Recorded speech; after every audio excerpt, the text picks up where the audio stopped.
রাজশাহীতে ক্ষমতার দম্ভে আপু লীগের জন্ম দিয়ে এবং দলীয় প্রভাব খাটিয়ে ত্রাসের রাজত্ব কায়েম করেছিলেন রাজশাহী সিটি কর্পোরেশনের সাবেক মেয়র খায়রুজ্জামান লিটনের বড় মেয়ে ডাক্তার আনিকা ফারিয়া জামান অর্ণা। ওয়ার্ড থেকে পৌরসভা, কলেজ থেকে বিশ্ববিদ্যালয় সর্বত্র নিজের প্রভাব বিস্তারে চালাতেন আপু লীগের বিশেষ অভিযান। নিজের নিরাপত্তার জন্য গঠন করা বিশেষায়িত walkie talkie team Arna special force ASF এর মাধ্যমে চালাতেন দল ও দলের বাইরের বিরোধী নেতাদের উপর দমন, পীড়ন, টেন্ডারবাজি আর কমিটি বাণিজ্য।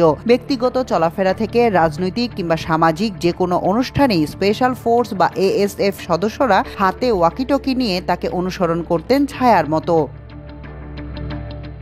কর্মজীবনে একজন ডাক্তার হলেও তার ছিল না আবশ্যকীয় যোগ্যতা। আওয়ামী লীগের সাবেক প্রতিমন্ত্রী শাহরিয়ার আলমের রাজশাহীর বারিন্দ মেডিকেল কলেজ হাসপাতালে ভর্তি হয়ে বারবার ফেল করে গড়েন ফেলের অনন্য কৃতিত্ব। তবে মেয়র বাবার আশীর্বাদে চিকিৎসা করতে পারবেন না এমন শর্তে সার্টিফিকেট পেলেও বনে যান মস্ত বড় ডাক্তার। মাথায় রাখা বাবার হাত ও রাজশাহী বিশ্ববিদ্যালয়ের সাবেক উপাচার্য প্রফেসর আব্দুস সোবহানের সুনজরে অ্যাডহকে নিয়োগ পান রাজশাহী বিশ্ববিদ্যালয় মেডিকেলের মতো গুরুত্বপূর্ণ জায়গায়। মাসে 2 থেকে 3 দিন অফিস করিয়ে নিতেন পুরো মাসের বেতন। অন্যদিকে নিজের স্পেশাল ফোর্স ও আপু লীগের সদস্যদের আনাগোনায় মেডিকেল চেম্বারকে বানিয়েছিলেন রীতিমতো পার্টি অফিস। রাজশাহী বিশ্ববিদ্যালয় নগর ও জেলা ছাত্রলীগ নিয়ন্ত্রণে থাকায় বিশ্ববিদ্যালয়ে প্রবেশের সময় 200 থেকে 300 মোটরসাইকেলের বহন নিয়ে ঢুকতেন তিনি। গানম্যান, আপু লীগ আর নেতাকর্মীদের নিয়ে অফিস করায় ভয়ে সংকুচিত থাকতেন সবাই। সাধারণ শিক্ষার্থীরা তার কাছে চিকিৎসা নিতে ভয় পেতেন। রাজশাহী বিশ্ববিদ্যালয় নগর ও জেলা ছাত্রলীগ নিয়ন্ত্রণে থাকায় বিশ্ববিদ্যালয়ে প্রবেশের সময় 200 থেকে 300 মোটরসাইকেলের বহন নিয়ে ঢুকতেন তিনি। গানম্যান, আপু লীগ আর নেতাকর্মীদের নিয়ে অফিস করায় ভয়ে সংকুচিত থাকতেন সবাই। সাধারণ শিক্ষার্থীরা তার কাছে চিকিৎসা নিতে ভয় পেতেন। বিশ্ববিদ্যালয়ে শিক্ষক ও কর্মচারী নিয়োগের ক্ষেত্রে দল ও অর্থের বিবেচনা করতেন ভাগ বাটোয়ারা। তবে দল ও যোগ্যতার চেয়ে অর্থের পরিমাণ ছিল তার অধিক প্রিয়। সূত্র বলছে, নিয়োগ বাণিজ্য থেকে প্রতি বছর 20 থেকে 50 কোটি টাকা আয় করতেন তিনি।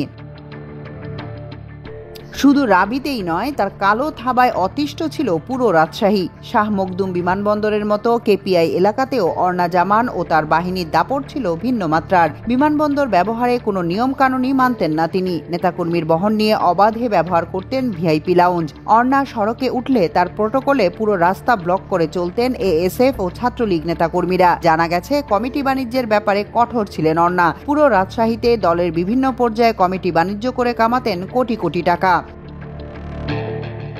অর্ণার এই অপরাধ জগতের রূপকার তার মেয়র বাবা লিটন। স্কুল জীবনেই পান প্রথম ট্রেনিং।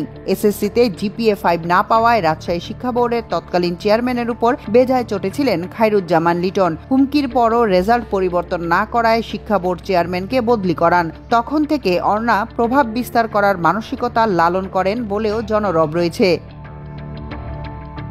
রাজশাহীর আতঙ্ক ও অপরাধ জগতের এই নেত্রী মেয়র লিটনের মেয়ে হওয়ার পাশাপাশি ছিলেন একাধিক পদের মালিক। আওয়ামী লীগের স্বাস্থ্য ও জনসংখ্যা বিষয়ক উপকমিটির সদস্য, জেলা আওয়ামী লীগের সদস্য, যুব মহিলা লীগের কেন্দ্রীয় কমিটির সদস্য, এমনকি স্বাধীনতা চিকিৎসক পরিষদ সাচিপের রাজশাহী জেলার সাধারণ সম্পাদকও ছিলেন তিনি। তবে 5 আগস্ট ছাত্র জনতার বিপ্লবের পর থেকে গা ঢাকা দিয়েছেন অর্ণা। মাল্টিমিডিয়া ডেস্ক, আমার দেশ।